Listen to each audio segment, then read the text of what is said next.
இன்றைய தினமலர் செய்தியில் பாட்டாளி மக்கள் கட்சியின் மாம்பழ சின்னம் யாருக்கு? ராமதாஸ் வழக்கில் நாளை விசாரணை.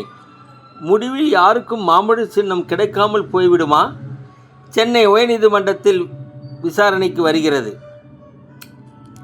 சென்னை கொளத்தூரில் அல்போன்ஸ் ராஜ் என்பவர் உயிரோடு உள்ள தாய்க்கு இறப்பு சான்று வாங்கி நில மோசடி செய்துள்ளதால் கைது செய்யப்பட்டான்.